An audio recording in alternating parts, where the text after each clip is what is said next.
Alexandre se réveilla en sursaut. Le corps tremblant de froid. Entouré d'arbres sombres et impitoyables. Son père l'avait traîné jusqu'ici. Au cœur de la forêt des Landes. Et l'avait abandonné comme un rebut. Hurlant que son fils gay n'avait plus sa place dans la famille. Mais ce que personne n'imaginait, c'est que cette nuit de terreur marquerait le début d'une vengeance implacable qui ébranlerait les fondations de leur vie hypocrite.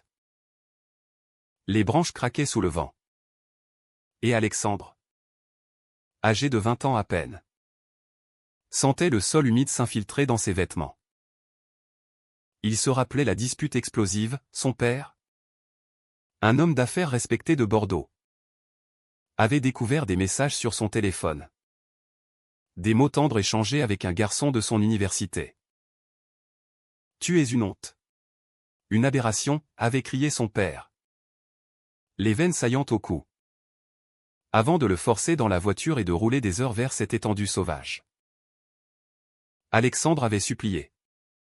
Pleuré. Mais rien n'y faisait. Son père l'avait poussé hors du véhicule, lui jetant un sac à dos avec quelques vêtements. Et avait démarré en trombe, laissant derrière lui un fils brisé. Le choc initial passé. Alexandre fouilla dans le sac une bouteille d'eau, un sandwich rassis, et son téléphone portable sans batterie. Pas de réseau de toute façon dans cette immensité verte. Il se leva, les jambes flageolantes, et commença à marcher. Guidé par l'instinct de survie. Les heures s'étirèrent en une éternité de peur et de solitude. Il repensait à sa mère, qui avait fermé les yeux sur les colères de son mari. À sa sœur cadette qu'il adorait en secret mais n'osait pas défier l'autorité paternelle. Comment en était-il arrivé là? À Bordeaux. Leur famille passait pour le modèle de la réussite, un père entrepreneur prospère. Une mère au foyer dévouée. Des enfants bien éduqués. Mais sous cette façade, régnait une tyrannie homophobe. Nourrie par les convictions conservatrices du père. Influencée par son éducation catholique stricte. Au crépuscule, Alexandre trouva un ruisseau et but avidement. Ignorant les risques. Son esprit bouillonnait de questions, était-il vraiment une aberration? Depuis l'adolescence, il avait lutté contre ses sentiments. Priant pour changer. Se forçant à sortir avec des filles pour plaire à son père. Mais l'amour pour Lucas, ce camarade de fac, avait tout balayé.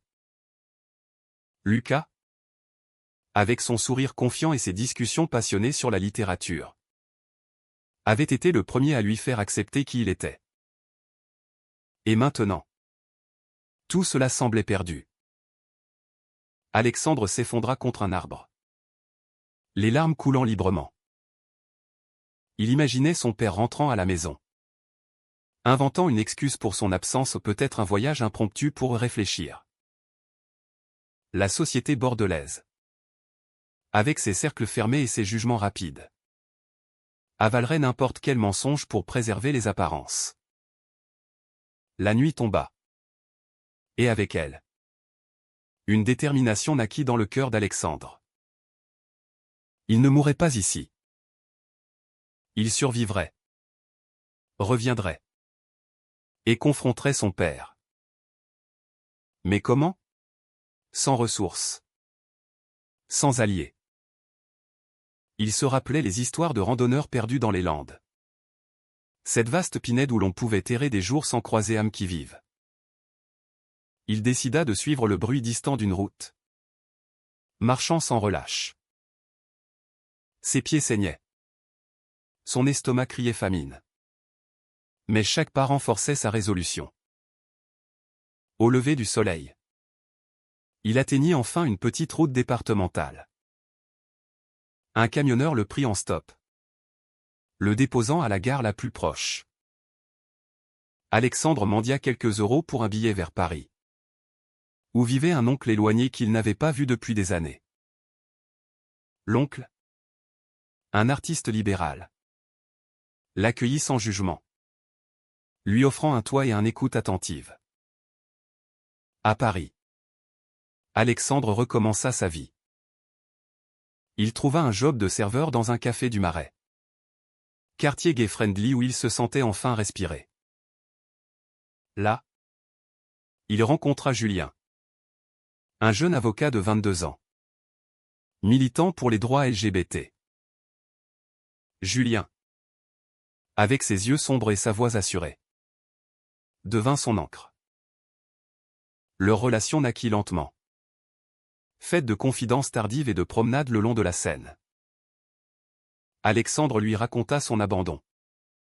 Et Julien, outré, l'encouragea à porter plainte. Mais Alexandre hésitait, accuser son père publiquement signifierait détruire la famille. Blesser sa mère et sa sœur. Était-ce le prix à payer pour sa liberté? Julien argumentait que le silence perpétuait l'injustice. Que son père devait affronter les conséquences de ses actes.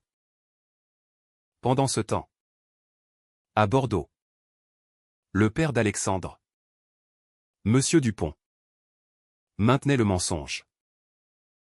Il avait dit à tous que son fils était parti étudier à l'étranger.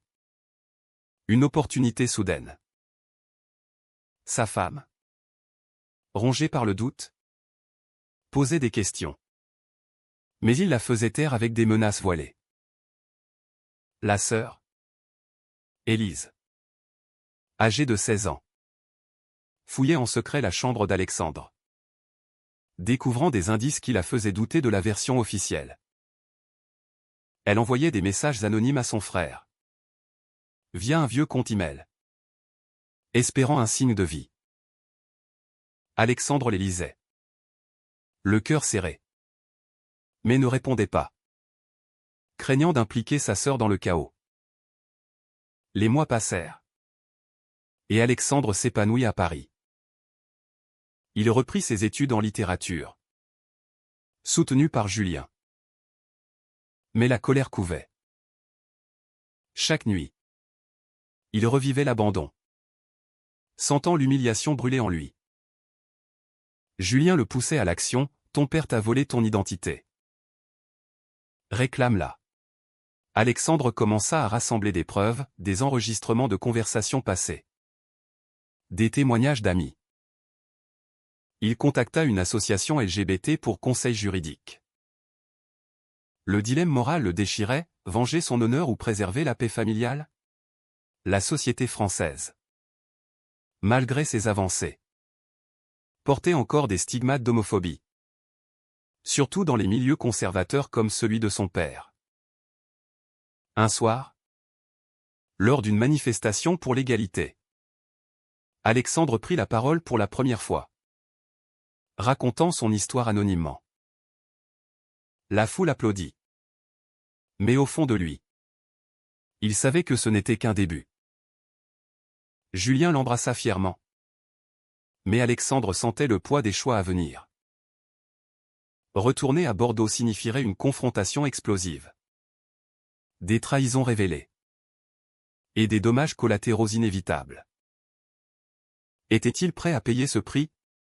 De retour à Bordeaux après un an d'exil forcé, Alexandre descendit du train avec une valise légère et un cœur lourd de résolution.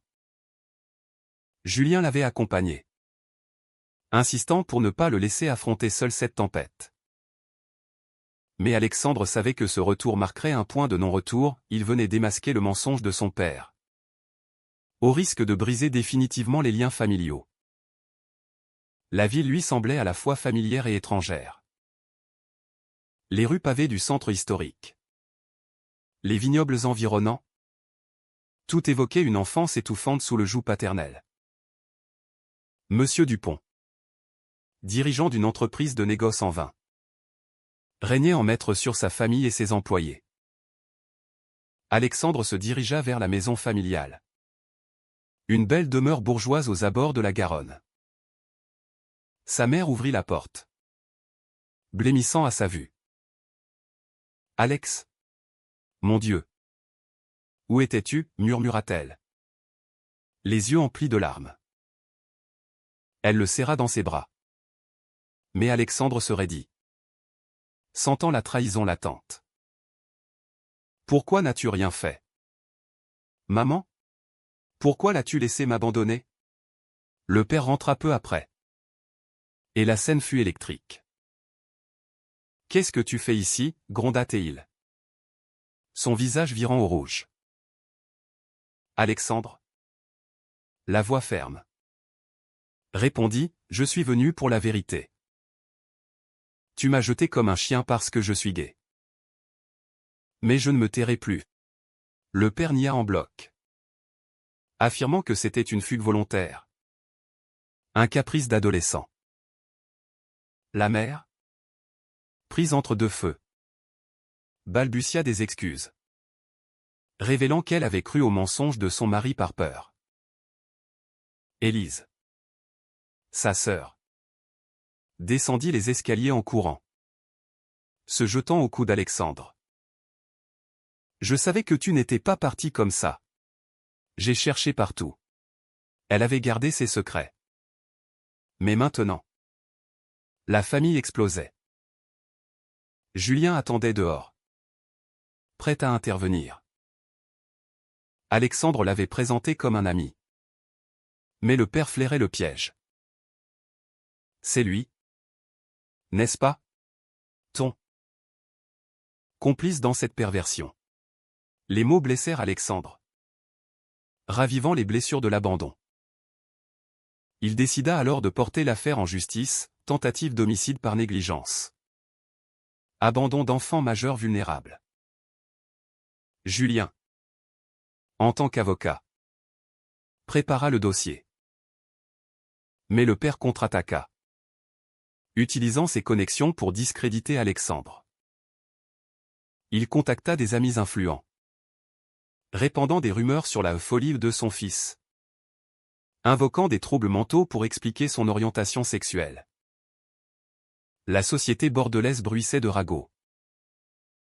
Dans les salons huppés, on chuchotait sur la famille Dupont, autrefois irréprochable. Alexandre subit des regards hostiles, des insultes voilées.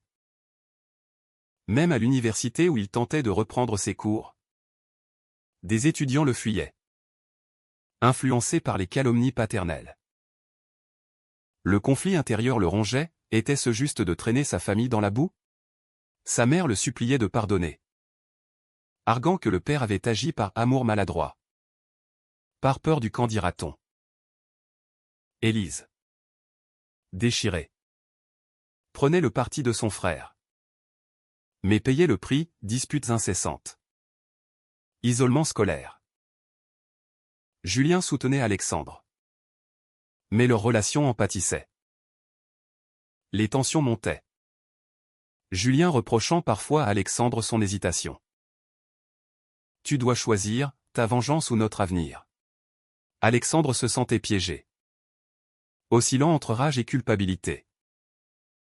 Un soir, lors d'une audience préliminaire, le père témoigna, niant tout abandon, prétendant avoir déposé Alexandre près d'une auberge pour lui donner une leçon. Les preuves manquaient, et Alexandre sentit la victoire lui échapper. Il décida alors d'une confrontation privée, il invita son père à un café neutre, espérant une confession. La rencontre fut tendue. Le père, sentant le piège, arriva armé de défense. Tu détruis tout pourquoi? Pour un caprice? Alexandre répondit calmement, pour la vérité. Tu m'as abandonné parce que je suis gai. Et tu le sais. Le père craqua partiellement, avouant sa peur de la honte sociale, de perdre son statut. Dans notre milieu, c'est impardonnable. Alexandre enregistra discrètement, obtenant la preuve tant attendue. Mais le prix fut élevé, le père, humilié, menaça de se suicider, plongeant la mère dans une dépression profonde. Élise, apprenant la vérité, confronta ses parents, accusant leur hypocrisie. Elle quitta la maison pour rejoindre Alexandre à Paris. Mais le père la coupa financièrement, la forçant à travailler. Alexandre se sentait responsable, ses choix avaient blessé les innocents. Julien le réconfortait. Mais des doutes surgissaient. Était leur amour assez fort pour survivre à ce chaos? La presse locale s'empara de l'affaire, transformant l'histoire en scandale sociétal. Des associations LGBT le soutenaient. Mais des groupes conservateurs le vilipendaient, renforçant les préjugés. Au milieu de ce tourbillon, Alexandre réfléchissait à ses motivations profondes. Vengeance ou justice? Le père, ruiné moralement, perdit des contrats d'affaires. La famille se disloqua, chacun payant le prix des secrets enfouis. Alexandre, victorieux sur papier, se sentait vide.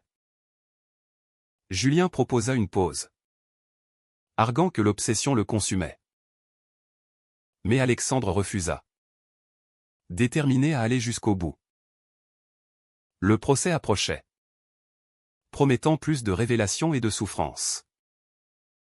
Le tribunal de Bordeaux bruissait d'une tension palpable lors de l'ouverture du procès. Alexandre, assis aux côtés de Julien, fixait son père, qui évitait son regard. Ce jour marquerait l'apogée du conflit, une bataille judiciaire où les mensonges familiaux seraient exposés au grand jour, forçant chacun à affronter les conséquences de ses actes. Les plaidoiries commencèrent. L'avocat du père dépeignit Alexandre comme un rebelle instable, invoquant des témoignages truqués d'anciens amis. Julien, défendant Alexandre pro bono, contre-attaqua avec l'enregistrement accablant, la voix du père avouant l'abandon motivé par l'homophobie. La salle réagit avec des murmures choqués. La mère, appelée à la barre, fondit en larmes, admettant avoir su mais avoir choisi le silence par peur. J'aimais mon mari plus que la vérité, confessa-t-elle, brisant le cœur d'Alexandre. Élise témoigna ensuite, révélant les manipulations paternelles, son courage adolescent contrastant avec la lâcheté des adultes. Le père, sous pression, craqua lors de son interrogatoire. Il admit partiellement les faits, justifiant son acte par des valeurs traditionnelles.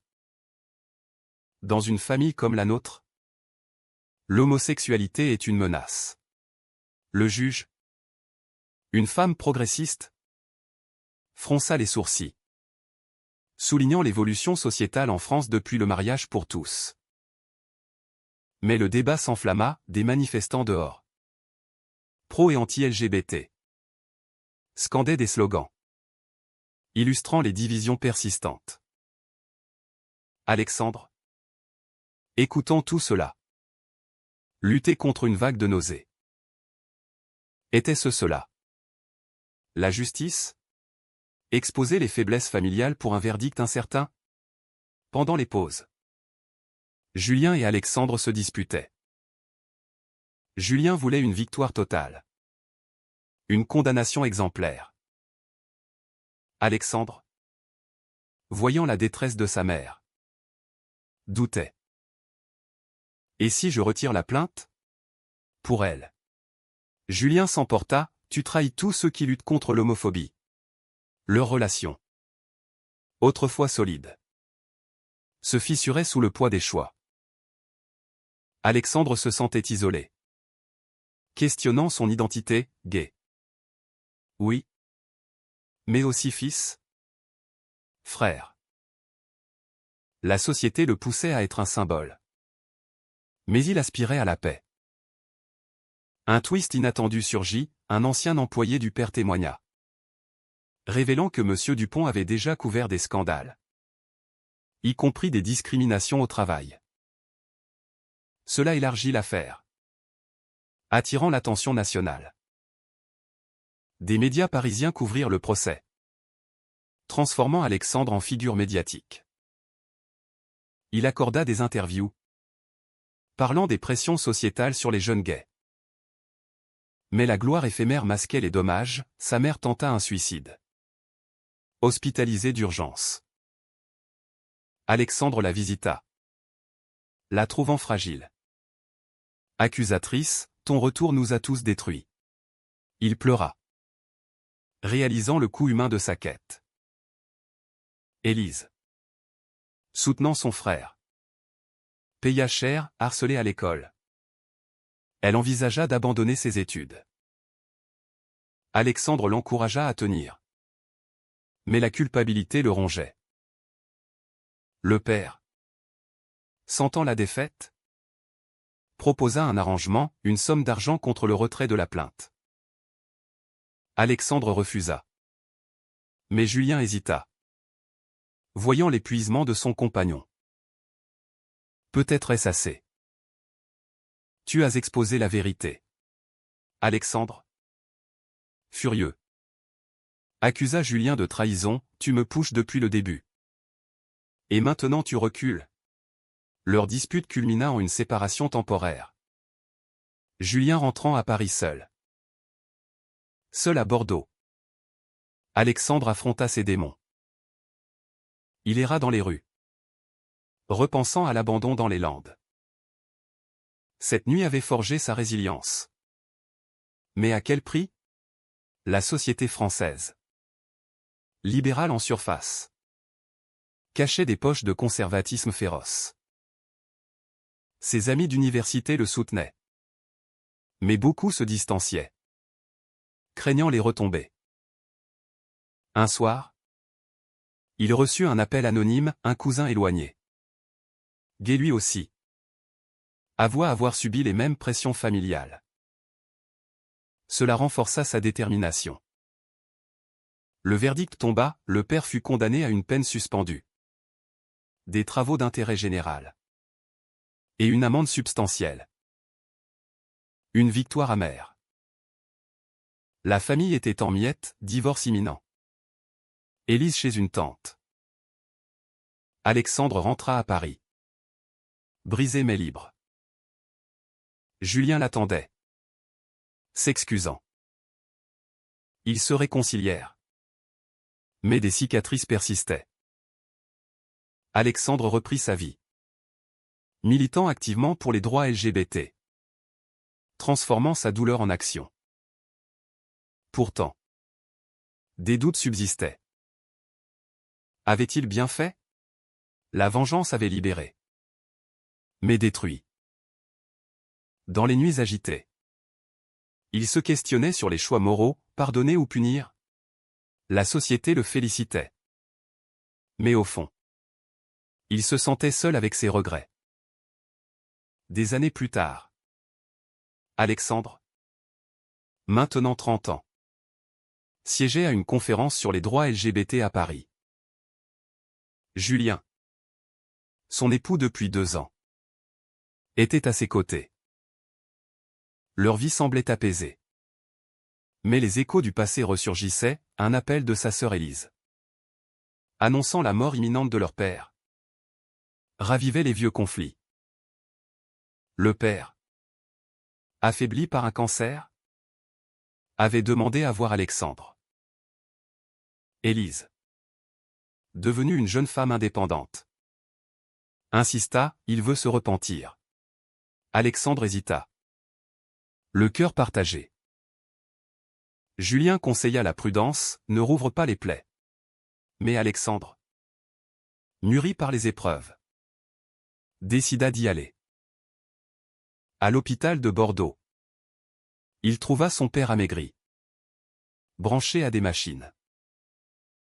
Fils, murmura-t-il. Je regrette. Alexandre écouta. Impassible. Le père avoua tout, l'abandon. Les mensonges. Motivé par une éducation rigide et une peur viscérale de la différence. J'ai détruit notre famille par orgueil. Alexandre répondit froidement, tes regrets arrivent tard. J'ai payé le prix de ta haine. Pourtant, une étincelle d'humanité l'envahit. Il pensa à sa mère. remariée et heureuse. À Élise. Épanouie dans ses études. Le pardon semblait possible. Mais à quel coût? Julien, resté dehors, l'attendait anxieusement. Leur mariage avait été une victoire sur l'adversité. Mais les ombres persistaient. Alexandre confia, s'il meurt sans paix. Suis-je le monstre? Julien secoua la tête, tu es la victime. De retour à Paris. Alexandre réfléchit profondément. La société avait évolué, plus de tolérance. Mais les familles conservatrices résistaient encore. Son histoire, devenue un livre, inspirait des milliers. Mais il questionnait ses choix passés. Avait-il sacrifié trop pour la justice? Élise l'appela souvent. Reconstruisant les liens fraternels. La mère, prudente, reprit contact, admettant ses erreurs. Un soir, lors d'un dîner avec des amis militants, le débat s'enflamma, pardonner l'homophobie familiale ou la combattre sans relâche. Alexandre argumenta pour un équilibre. Mais au fond, il doutait. Julien, sentant sa vulnérabilité, proposa une thérapie de couple. Ils y affrontèrent les traumatismes, l'abandon pour Alexandre. La peur de la perte pour Julien. Leur amour en sortit renforcé. Mais fragile. Le père mourut peu après, laissant un testament ambigu, une part d'héritage pour Alexandre. Avec une lettre d'excuse. Alexandre la lut. Les larmes aux yeux. Il décida de donner l'argent à une association LGBT. Transformant la douleur en bien. Mais cela raviva les tensions avec Élise, qui le taxa d'ingratitude. Il a changé à la fin. Alexandre répliqua, le changement ne efface pas les dommages. Leur relation se tendit, illustrant les fractures persistantes. Alexandre poursuivit son militantisme, parlant dans des écoles, sensibilisant aux pressions sociétales. Julien, promu dans son cabinet, le soutenait. Leur vie quotidienne, faite de routines parisiennes, offrait un semblant de normalité. Pourtant, des nuits d'insomnie, Alexandre revivait l'abandon. Questionnant, et si j'avais pardonné plus tôt? La société le voyait comme un héros. Mais il se sentait humain. Imparfait. Au fil du temps, Alexandre et Julien adoptèrent un enfant, symbolisant leur résilience. Mais les défis persistaient, préjugés subtils. Regards inquisiteurs. Alexandre apprit à équilibrer vengeance et pardon, réalisant que les choix moraux n'étaient jamais noirs ou blancs. Finalement, en contemplant la scène un soir d'été, Alexandre posa la question qui le hantait, le pardon efface-t-il vraiment les trahisons passées? Ou n'est-ce qu'un mensonge que l'on se raconte pour survivre?